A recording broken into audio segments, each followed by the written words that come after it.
everybody, I'm Wess Martin, and I'm a territory manager with American AVK. We're here in the American AVK Minden, Nevada manufacturing facility, where I'm going to show you guys how to change out the main valve on a Series 2780 that's here in front of me. Now, one thing that we might run into is that the main valve is leaking and water's coming through when it's closed. So one thing I like to point out is don't be scared to go ahead and give the hydrant a flush. Open it up, operate the hydrant, and see if you can flush everything out. There could be a chance that something got in the main valve, in between where the main valve seats, and is actually creating a leak. So if you open up the hydrant and flow it, there's a good chance you could blow everything out of there. Sediment, maybe rocks, maybe a little piece of wood, something. We never know what could get in here, especially if there was a main break and some stuff got in the line. So what you'll want to do is make sure you flush out your hydrant first. Close it. If it's still leaking, now we have a deeper issue. So one of the things you'll want to do is safety first. Shut off the isolation valve, okay? You want to shut off the isolation valve because we're going to be taking this whole thing apart. Then what you want to do is open up the hydrant and make sure you bleed off the pressure, as well as you need to open up the hydrant about 7 turns to drop the main valve down so that we can take the main valve off and replace it. So what you do is you 2, 3, 4, 5, 6, 7. That should be good right there. Now we've got it opened up, the water's off, everything's good to go. Now we'll go over here to the tailgate and talk about some of the things you're going to need. So you ordered your main valve from American AVK, that's this here. When you get a package from us that has either extension kit or maybe a main valve, there'll be a QR code on the box. You can scan that QR code, and that QR code is going to take you right to our website for more detailed instructions. So a couple of tools you're going to need. You're going to need the 3-piece toolkit, which has our T-wrench, centering tool, which I'll show you how that works, and the op wrench. You're also going to want some Allen wrenches, maybe have a piece of wood around, needle nose pliers. You're going to need your 19mm or 3/4 inch wrench to take the bonnet bolts off. And then I go ahead and opt to have my 24mm wrench set of wrenches, or the 15/16, because I'll show you what we're going to do with those to take the main valve apart. Then you'll want a rubber mallet possibly, and then you're going to want food grade grease. Now I really got to emphasize, you want food grade grease because you can't use any petroleum type grease on the main valve. This main valve is a ductile iron core encapsulated in EPDM rubber.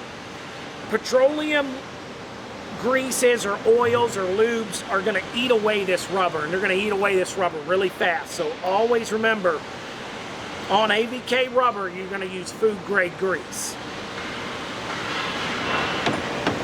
So let's go back over to the hydrant. One of the first things you're going to do after you establish it's off, we've opened it, we have it set up to tear apart. You're going to take off the weather shield. One thing I like to mention about the weather shield is that the weather shield comes standard on all AVK fire hydrants. What the weather shield does is it keeps you from actually having direct contact with the op nut to operate the hydrant, as well as keeping dirt and grime and the elements out. I like to turn this over, use it as a cup to put my small parts in.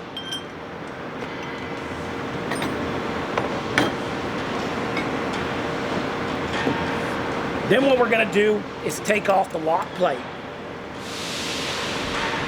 Now this lock plate is what stops the thrust nut from turning when you're operating the op nut. So you're going to take this off. This is stainless steel. You'll take that off there. I'll put it in the weather shield so I don't lose those small parts. Now we're going to move on to taking the op nut and the thrust nut assembly out. Now this is a 2-piece assembly. You just turn it counterclockwise, take it out there. Now bring this up about 3/4 of the way. Now, one thing I want to point out to you guys in case you're in the field, this can separate. Not all the time, but it can separate, especially when this is a demo hydrant, so it's dry. There's no lubrication. So when this is lubricated, it can slide a little easier.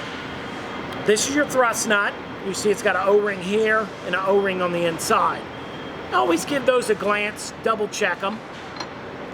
Then this is your actual op nut. Here's the shoulder of the op nut. On the upper shoulder of this op nut is a roller bearing system, and this is a great feature on the AVK Series 27 hydrants. This allows nice smooth operation when this is all tightened down. But if it ever gets separated, I want you guys to know that this roller bearing goes on top of that shoulder and the thrust nut goes down over that. Then down in here is an anti-friction washer. This is nylon. That's what the bottom shoulder sits on, and of course alleviates friction.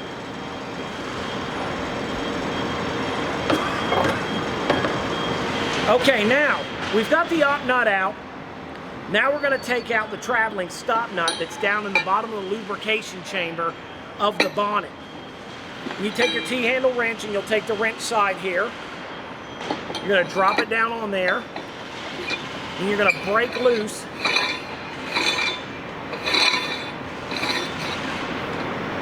that traveling stop nut.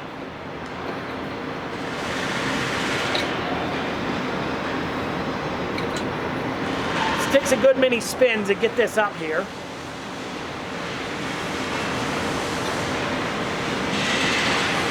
Now we've got that out. There's your traveling stop nut. I'll throw it in the weather shield as well. All right, now we got all that taken apart. Now we're gonna take off our bonnet bolts. Now for the sake of this demo, I only have 2 in here, speed things up. But there's 6 bonnet bolts. You'll want to undo all 6 of those. These are zinc plated. You do have the option to upgrade this hardware to either a 304 stainless steel or 316 stainless steel, depending on your city or municipality specs. Or if you're in a harsh environment that uses lots of road salts, we recommend you use a upgraded stainless steel. All right, so now we got that all taken apart and we're ready to take this bonnet off. Now, you have 2 options for lubrication on the Series 27, oil filled or grease filled. If this was oil filled, you can opt to get our oil saver sleeve that drops down over the stem and goes to the bottom of the lubrication chamber of the bonnet. Then when you pull this up, that falls in there and it seals off the bottom of the bonnet so that no oil can escape, or very little oil can escape.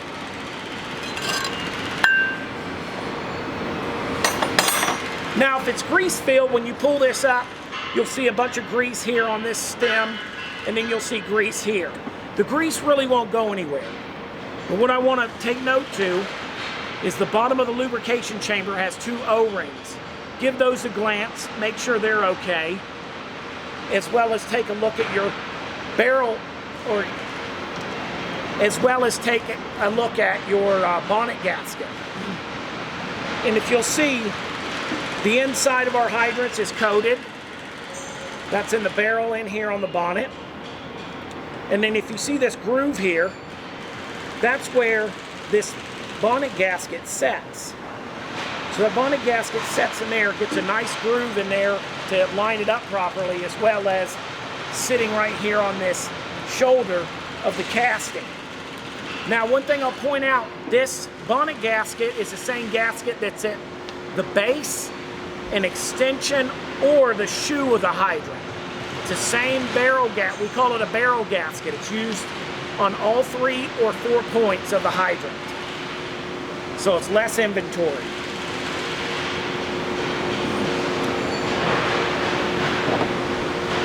Okay, now we have the bonnet off. Now it's time to take the main valve out. You're going to want to take your centering tool and drop it in the barrel like that. What this is going to do is you'll take this side of your T-handle wrench that has these 2 grooves. This is going to go over 2 pins. It's going to shoulder 2 pins on the upper stem. What this does is when you're talking about a 4 or 5, maybe even an 8-foot bury, this is going to keep your T-handle in check and allow you better performance and better torquing on the main valve. If you didn't have that there, you talk about an 8-foot bury, this thing's going to be sloppy. So you're going to be trying to torque on it, pushing it to one side. This design here helps us just be able to break it loose. And you go counterclockwise and you spin out the main valve. Now, it's about 6 turns. When you get to about the 6th turn, you'll feel it start to get a little tight. It starts to grab. Then you're going to feel a knock. Right there. Now you know the main valve is disconnected from the other threads. So now we can take this out, take our centering tool out. Now I'm going to reach down in here kind of like with a hook, and I'm going to grab these 2 pins, which I'll show you. Just like that. Here's those 2 pins I was talking about on the upper stem. That's what that T-wrench shouldered and you use to unscrew this, as well as grip it and bring it up. Now, this upper stem is stainless steel. That's standard in all AVK hydrants. And it's 1-piece solid. There's no copper sleeve up here you have to worry about cracking or breaking and failing. So what you have is just one solid piece of stainless steel, and it gives it a lot better longevity. Then you'll move down here. You see we have our brake coupling. This brake coupling, you'll want to just give it a glance, make sure everything's in good shape with it. While you got this apart, you might as well check everything. Then you'll see, I want to discuss the Higby cut. So when I was backing this out, I told you you'll get to a spot where it kind of grabs and then you'll feel a thud or a knock. That's because of the Higby cut, which, let me find it, is right here. Might be hard to see, but instead of the thread being a sharp point to its end, it's a blunt, squared off point.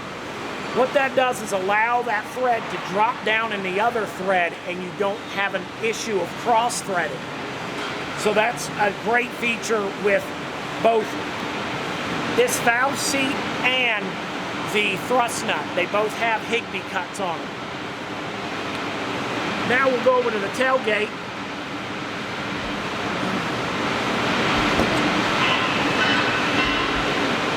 And we're gonna remove this main valve. So, as I said, this is a demo unit, so it's just a 1-foot bury.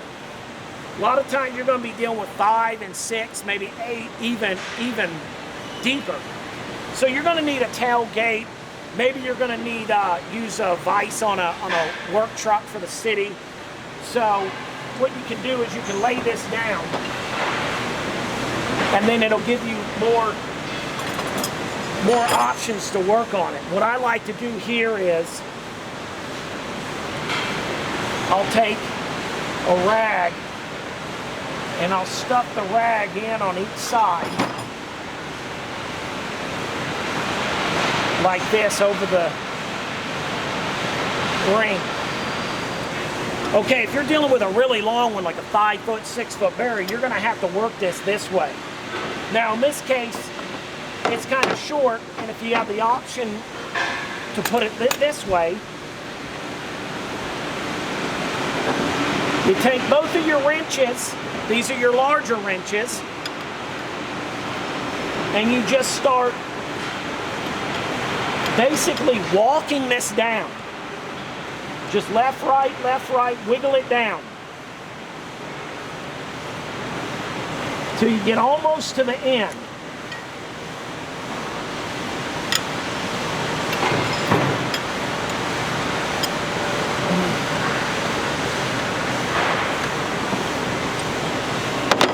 And I'll get it sometimes right before the end, and here you can.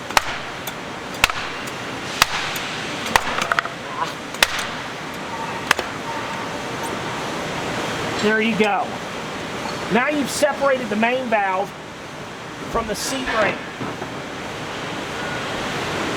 So at this time, you can take and inspect your O-rings here. Make sure they're okay, they're not too loose, they're not cut or damaged. You can also inspect where it seats, right here along this. Make sure this isn't damaged. I've run into situations where I replaced one of these where they had so much dirt and rocks in their system, it actually started to abrase all this and it damaged this whole section here, as well as roughed this up. So we actually had to replace this part as well. Okay, now you got these separated. Now take your needle nose. We're going to take this spring pin out. And then that's going to allow our retaining pin to come out. Now you're just going to unthread this. Now when you unthread this, you're going to see really black water come out of here. The reason it's really black is because of that ductile iron in there being mixed with the water and not having any oxygen. So don't let that alarm you if you see a lot of black water coming out of here. That's just normal chemistry as far as the water not having any oxygen in it. It just turns black. So now we're going to set this old main valve aside. We're going to take our new one here. So what you want to do is you'll take your food grade grease and you want to lubricate these wings here. You're going to lubricate both sides of each one as well as the outside.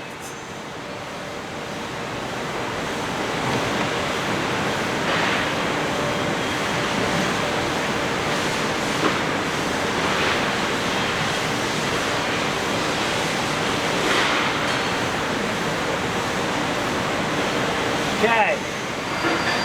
Now I'm going to thread this back in here.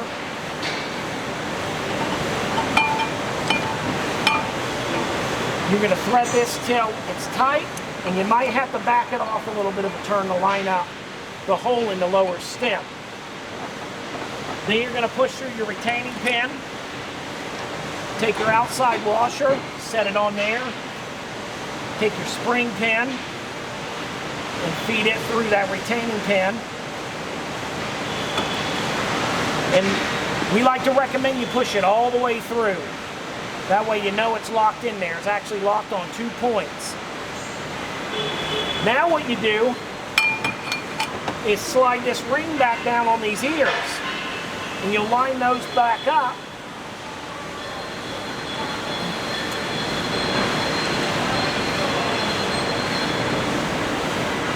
And sometimes you might have to set it here and actually use your foot and slide it down with the weight of your body till it's closed like that.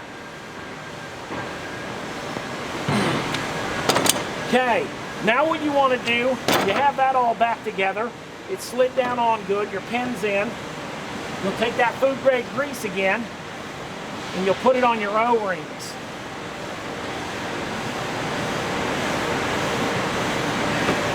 Now, be careful of little burrs on this. You don't get those metal splinters. What you want to do here is you do this. This keeps your O-ring from rolling. It allows it to be lubricated, so it just slides back down into the actual seat ring. And they don't roll and actually come out of that channel.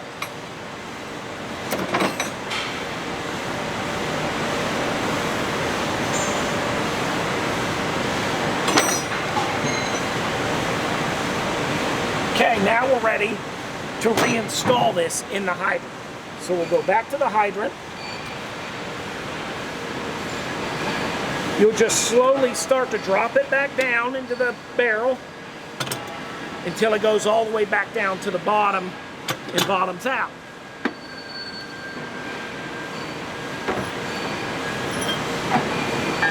Now we'll go back to our centering tool and drop that back in there. And then set the T-wrench back in here and shoulder those 2 pins I showed you. Now here, this is an important part. You want to go counterclockwise and back it out until you feel that thump again. Right there. Now I know that the threads are lined up and it's not going to cross thread, so now I can start to thread it back down in. Once you get kind of tight, you just give it a little tug, and that's all there is to it. Now we'll take these tool tools, set them back over here. Now it's time to put the bonnet back on.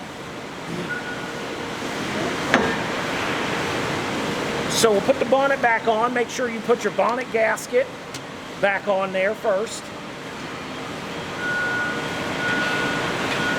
And then slowly drop your bonnet back down. Now, as you can see, this demo unit is set up for grease. You want to make sure that greaser is back away from traffic. So if we pretend that this is the curb in front of me, you want that greaser so when the guys are maintaining it, they're not on the side of the street with their back to traffic. So always pay attention when you put your bonnet back on. You want your greaser or your oil plug back away from the street.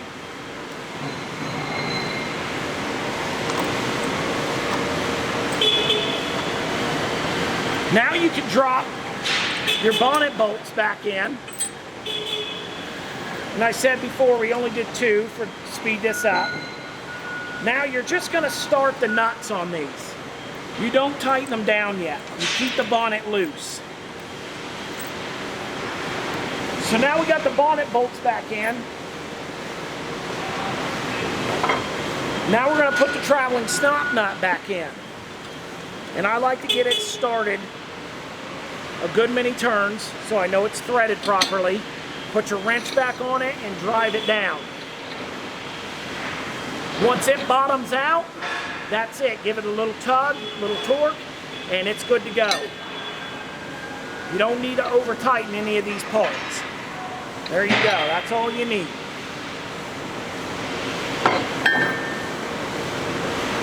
Okay, now we're going to put the op nut assembly back in. Remember I said this is a 2-piece, so you want to make sure that roller bearing's on the top, and your nylon anti-friction washer, you drop it in first. Just like that.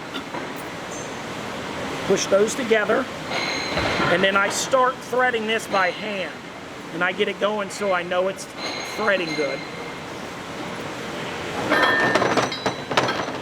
Now I'll take my op wrench, I'll set it on here, and just gently spin it down. Now what's happening is the op nut's going in here and we left these loose. So if this was cockeyed a little bit, the op nut and the thrust nut go down in together and they line up the bonnet to where it's perfect for the way the op nut needs to sit in there. The op nut, the shoulder actually sits in there and it floats. So you don't want it touching one side or the other of the inside lubrication chamber because that's going to create drag and it's going to be tougher to open or close. So what I do is I just get the thread started. Just like that. Now I know my op nut's down. Now I proceed to tighten the bonnet bolts. Now make sure you tighten the bonnet bolts in a star pattern. That way you're equally tightening down. You know, front, back, left, right, back, front.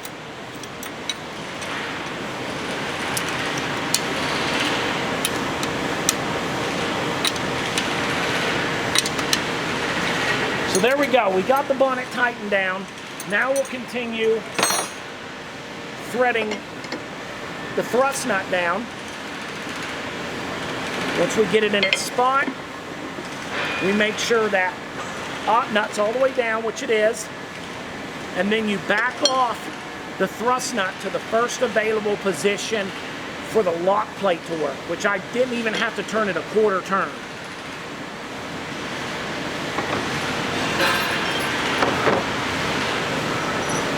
Now we're going to put our locking plate back on.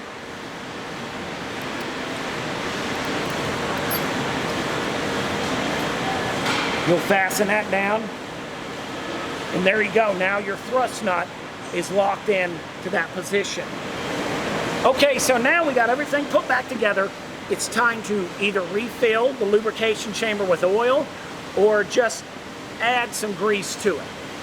So, when you lubricate an AVK hydrant, you got to take off the weather shield. So we have the weather shield already off. Let's go ahead and lubricate it. If this was oil filled, back here at the back where that greaser was that I showed you, you take that oil plug out and you pour the oil into the top of the op nut. The oil's going to go down through the op nut, out 2 breather holes, and it's going to fill up the chamber with oil. Once oil starts coming out of the back of the bonnet where the service port is, go ahead and put your oil plug back in and your bonnet's full of oil. Now, if there's grease, you're going to have your weather shield off, put your grease gun on your greaser, fill it up with grease. Once grease comes out of the top of this op nut, you know you're full, because the grease is going to go into the lubrication chamber and then it's going to push in reverse into those breather holes and then up through the op nut. So now you got grease coming out here, you had oil coming out there. Now you're set to put the weather shield back on. Set the weather shield back on. Take your Allen wrench, spin down this bolt. Now, we're all finished. Now it's time to turn the water back onto the isolation valve, and you can go ahead and take off your hose cap. So you would take off your hose cap like your steamer, go ahead and operate the hydrant, open it up, flow it, get it flowing real good, then close it. Once you get it closed and the water stops flowing and it starts dropping back down to the barrel, go ahead and put your cap back on. Make sure all your caps are tight, then reopen it. What you've done is you open it back up, you're pressurizing the upper nozzle.